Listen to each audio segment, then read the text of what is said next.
basis, but I mean, unless you're a top trader of the world, like I mean, you're going to have 90% of traders at least that aren't going to make consistent money in this space by just simply trading. And then you also now have the largest manipulators in the world, which are BlackRock and friends, and they're going to play the market. They're going to front run everyone.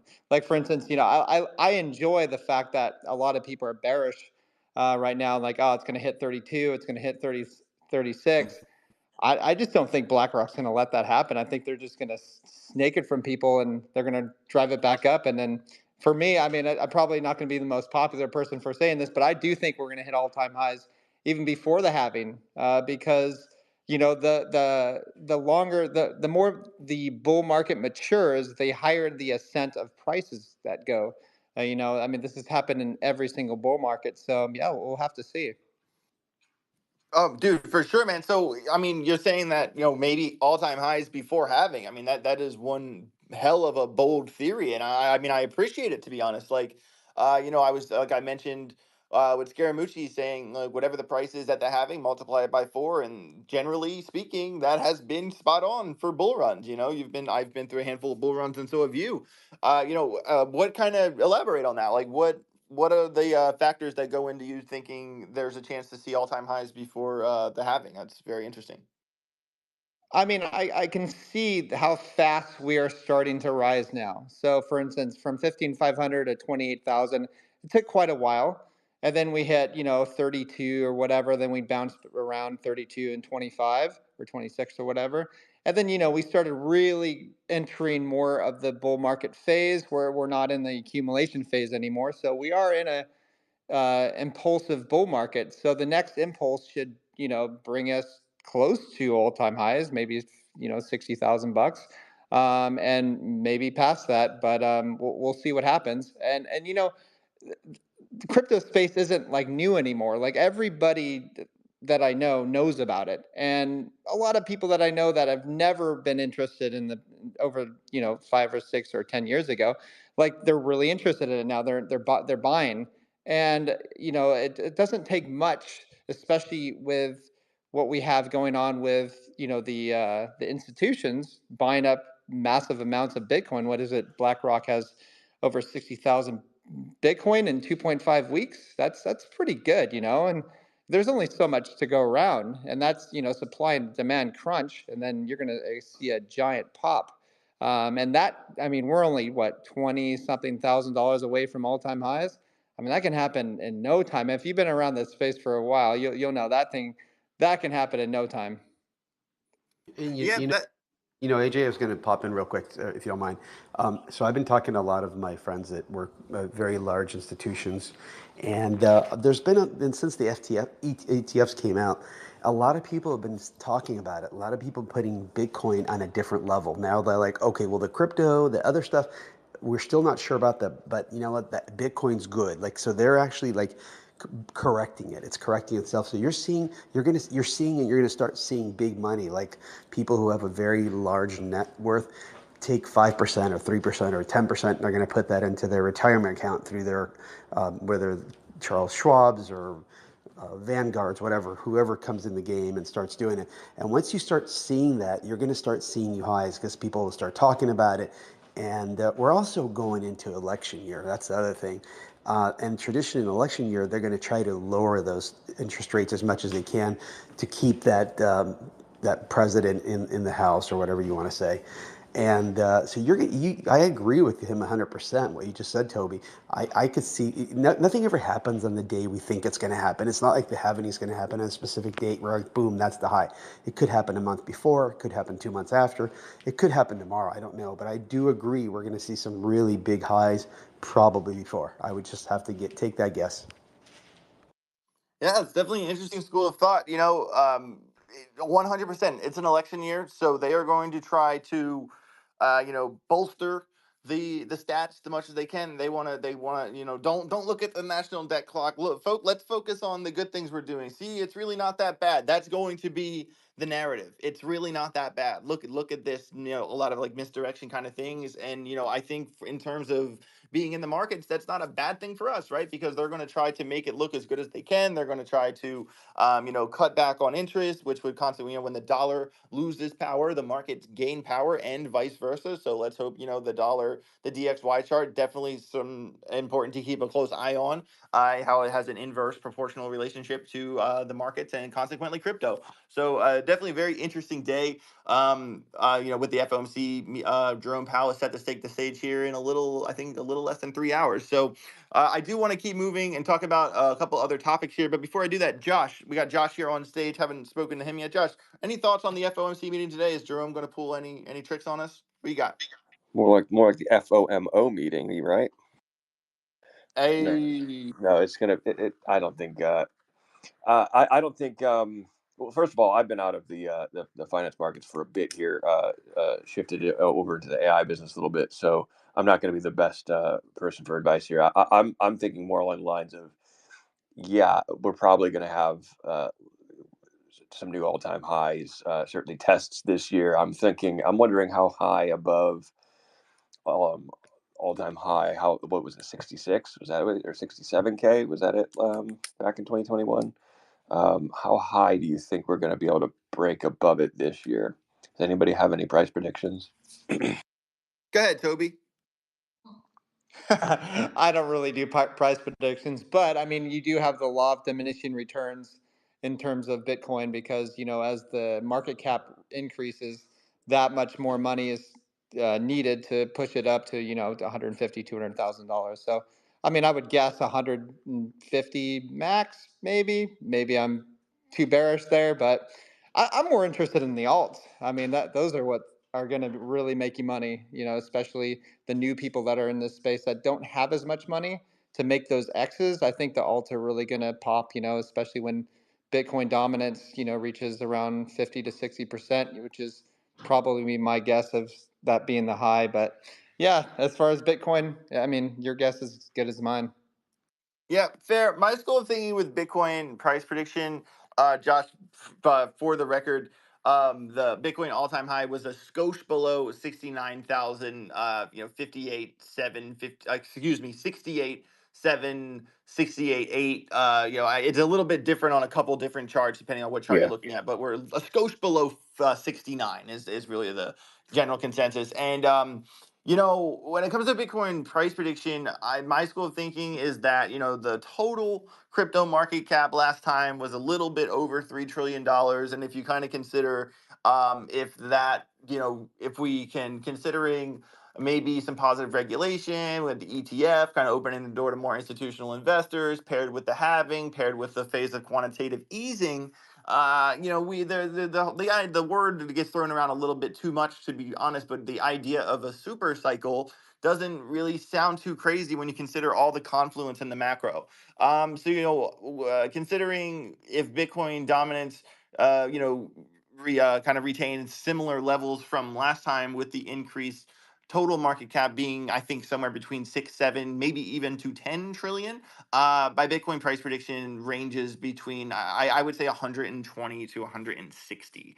So Toby, you wanted to talk about the alts, man. What alts do you have your eye on right now? Well, I really think INJ has a chance of being a massive L1. Also, privacy coins like ATOR, PAAL is, for AI. I mean, you have Yep. to, all these baskets, these baskets are really important because they're part of the narratives that are going to come about. And, if you're lacking some of these narratives, you're going to you're going to want to FOMO into these once they start popping, you know what I mean? So yeah, I think those coins will do really well. Gambling coins, there's going to be no shortage of that. And also, I saw something on your somewhere where it said NFTs or whatever. So one of the NFTs that I got in a while back was Pudgy Penguins, and it's funny because they have this one called Lil Pudgies, right? And it kind of reminds me of the Ape Yacht Club and the Mutant Apes, and it makes me wonder: is this time around going to be? It went from apes to penguins. I have no idea, but you know what? It's kind of funny to see it, rise. It could have started, the NFT season. In my opinion, that could have happened. Yeah, I mean, for sure. I feel like the transition from apes to penguins is already very much in the run here. I do have a story pulled up from today. How NFTs outpaced Ethereum's gains in January, which is extremely impressive, especially with the amount of volatility we've seen in some of the altcoins. Especially when you consider the prices of let us say top 50 coins from now compared to say Christmas, the week of New Year's. We have taken a pretty substantial step backwards for a lot of the top 50 altcoins, more like the coins between 10 and 50, 10 and 60, where Ethereum has done a pretty good job of holding its levels. It is very interesting to see how much the NFTs have outpaced. Like I know, like I personally like hold Canpi Pandas, for instance, and Canpi Pandas. The floor went from zero point 0.7 to 2.3 in like a month. Even Zappy Seals have done very well. I know the little Pudgies and the Pudgy Penguin narrative is going pretty strong here. Josh, do you have any insight on which NFTs have been popping off? You have your eyes on anything? No, I've never really been a big in the NFT game, big in the NFT tech side of things, but not the PFP side. I will say that I think that this cycle is interesting. The notable difference that's happening like right now to me is not NFTs but EFTs. The fact that this Bitcoin or ETF rather, the fact that this Bitcoin ETF exists is going to be. I think its influence on the concept of BTC dominance, charting, and like the relationship that this ETF is going to change, or like the change relationship that's going to create between Bitcoin, Ethereum, and other altcoins, is going to be something that people aren't necessarily like fully prepared for, right? Like that's something that's decidedly new this cycle. That if anything is going to be throwing off a lot of our predictions or a lot of what like our past historical selves have thought we know about and understand about the crypto business, it's going to be that. Totally fair. Totally fair. 50, I want to pass this to you. I know you are a proud owner of a board ape. I know that you have, apes, several apes, mutants, all things Yuga Labs. I know that's a very your thing. And there, kind of is a sort of the storyline of Ethereum flipping Bitcoin. I think, the kind of narrative of penguins flipping apes could be like a fair comparison. Do you have any thoughts on that, or are apes going to hold strong forever?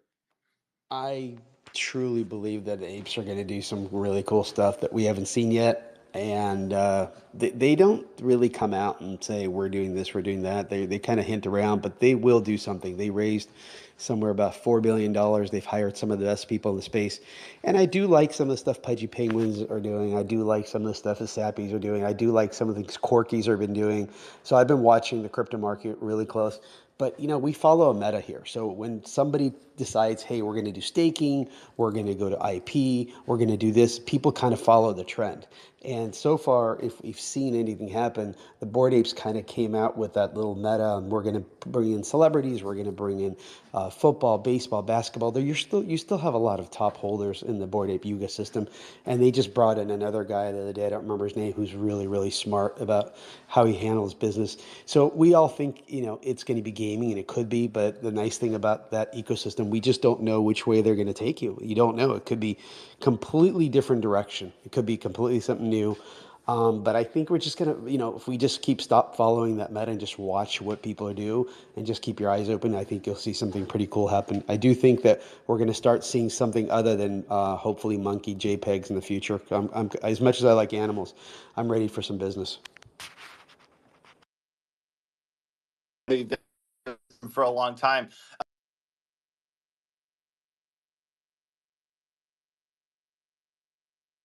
I think you're rugging there, AJ.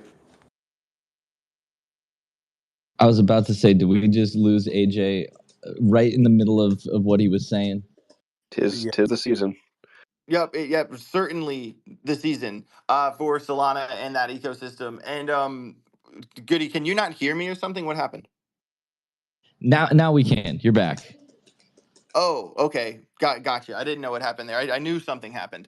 Sorry about whatever connection issues that just happened. Twitter space sometimes are not the best to me. It's happened before. Anyway, wanted to talk about not Mars, but Jupiter. The airdrop has been really the talk of the town today. The Jupiter, I got an article here from coinpaprika.com. Jupiter launches the Jupe token with a 1.35 billion supply valued at 700 million. Airdrop set for today, targeting 955,000 wallets. I do have pulled up here Dune.com that have the live numbers on how many wallets have already claimed Jupe, and that number is at 281,000. So not all of them have been claimed yet. With over 419 million, Jupe has already been claimed. This really has been the talk of the town. And what I really find interesting about Jupe right now is the tokenomic situation is actually really interesting when you consider a total supply of 10 billion, and they're coming out swinging with only 13.5% of the overall supply put out today. I'm pretty sure 10% of that is for the airdrop, and then I think 2.5% of that is for the team, and the other 10% is for investors, I believe. Yes, investors. So but with that said, there is a lot of hype surrounding it, but I'm really unsure of like the overall vesting schedule of Jupe, right? Because like anytime, I understand people want to get in on the new coin. It's like a hype thing. Right now, there's a lot of eyes on it. But at the same time, when you consider overall tokenomics, there's only 13% of the supply starting off in circulation, and you realize, we still have 87, 86.5% of the tokens still to come into supply. I mean, that is kind of over a long term, as the inflation goes up. It's not technically inflation; it's a fixed rate, but the supply will increase drastically over time from where it is now. So I know. With that being said, I guess I'll start with Toby. Toby, do you be considering the long term tokenomic scenario that they're starting with? Do you think people are kind of viewing Jupiter as like a quick flip, get in and take the airdrop and get out, or do you kind of feel like this could be a long term play? I think that anything that's being airdropped that has any working product at all is going to do phenomenal during an alt season. So, I'm not going to touch my Jupiter. Just claimed a couple wallets today, and I'm just going to let it ride. You really have no idea what it's going to do, but man, even the worst projects in a full-on alt season is going to do phenomenal, and it's going to make people a lot of money. So yeah, I'm just going to keep all of these. I have no idea what they're actually going to do, but as far as the emission rate, yeah, that thing's going to increase big time. And you're totally right. I That is kind of a turnoff. You know what I mean? Because how much is that are people just going to be selling? When that becomes available, I have no idea. But right now, I think the market cap's under $1 billion. But who knows? If Solana keeps growing like it is, this could be $20 billion, $10 billion easily. So yeah. No, certainly. I mean, the market cap currently sits at $915.1 million. Very impressive. Already sitting 73 by market cap. I mean, already a top 100 project. And it just started today. Really, just started today, and that's amazing. And that really is a testament to the strength of moving forward. 50, do you have any take on the Jupiter airdrop? Are you involved? Thoughts on it moving forward? What do you think? So it's interesting is like I do look at certain airdrops, and I have some security friends that always check these things out before you connect your wallet. Be safe. But I'll tell you, like all of these airdrops, they become like publisher clearinghouse.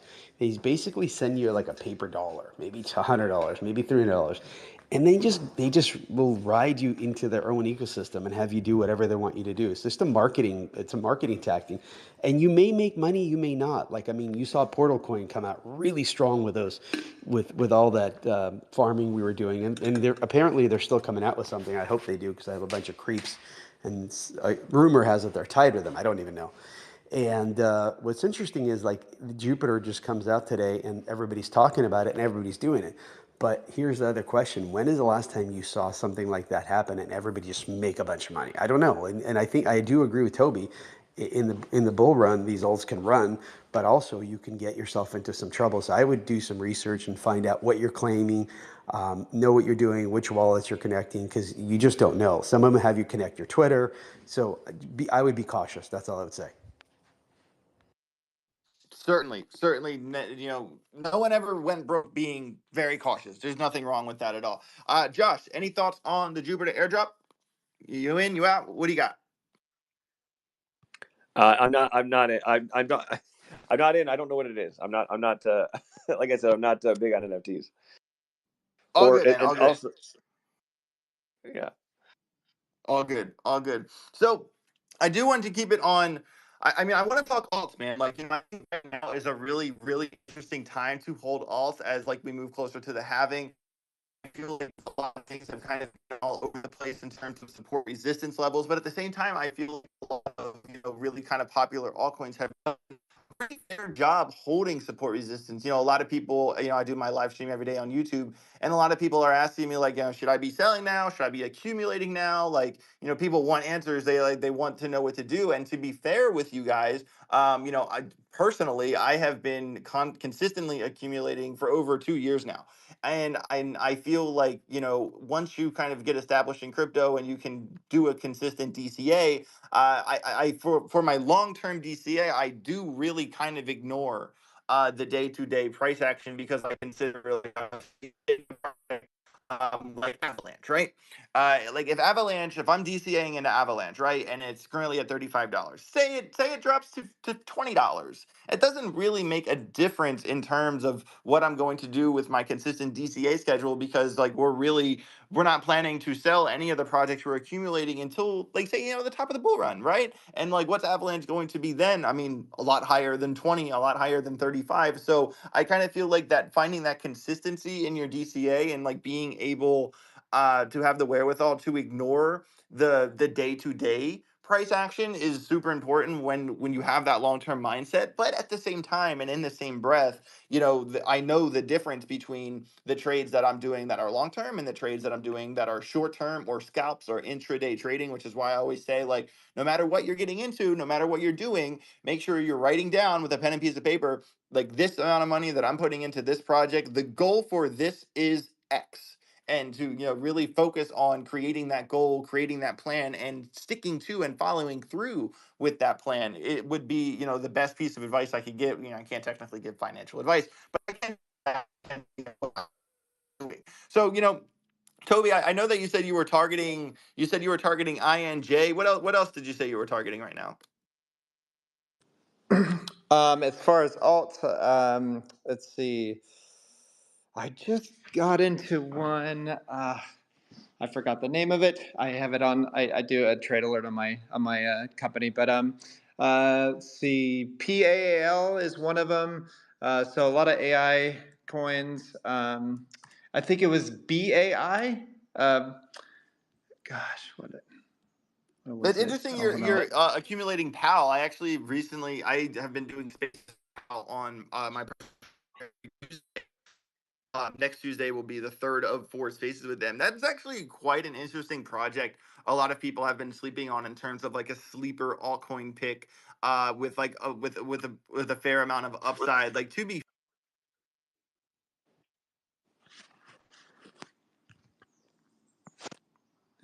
Sorry, I think he broke up. Oh, you I can't think he hear me? did too. There Oh, you well, are. You're in and out a little bit. It's totally okay though. Just one of the things too, real quick, because Mario just posted it, and it's one of the news pieces.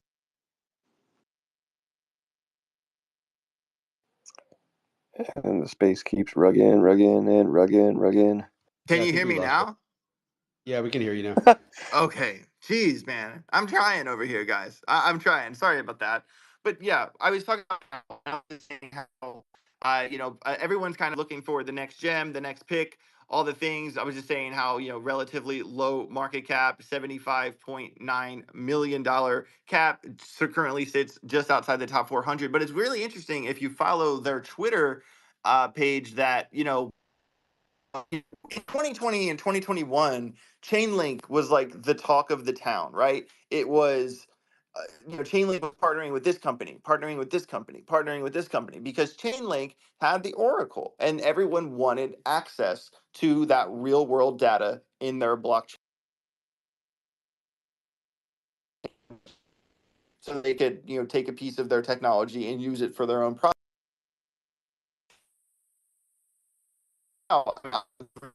Pick, even though it's lower market, uh, because similar.